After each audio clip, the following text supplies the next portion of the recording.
At reaksyon naman ng mga sexy stars sa nangyari sa kasama nilang si Katrina Halili sa pagpapatrol ni Femela Baranda. Fem.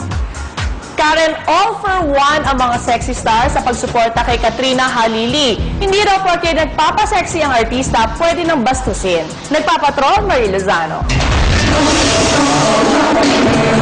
All out ang sexy performance ni Geneva Cruz sa celebration para sa special issue ng Maxim Magazine. Si Geneva ang latest cover ng Men's Magazine na dahon lang ang saplot. Hindi naman nagpahuli ang sexy singer na si Mocha. Sa okasyong puno ng sexy singers, hinihiyag nila ang pagsuporta sa sexy star na si Katrina Halili. Hindi raw dapat sila bastusin kahit na nagpapa-sexy sila. Nakikisimpatya si Mocha sa malapit niyang kaibigan na si Katrina, lalo at minsan na rin siyang nasangkot sa kissing scandal. Naawa talaga ako kay Kat. Tapos kung ako yung nasa lugar niya, gagawin ko rin yung ginagawa niya ngayon.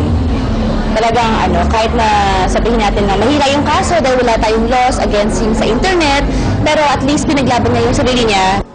Di man close kay Katrina, di hinusgahan ni Geneva ang kumakalat na sex video ni Katrina. No one's perfect. And when people are passionate about something, they just go with the flow.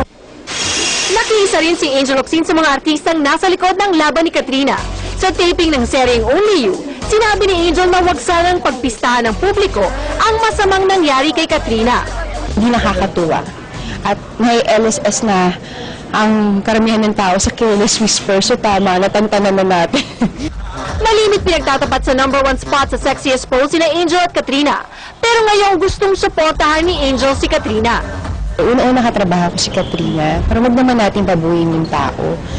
Hindi niyang malampasan ni Katrina ang iskandalo.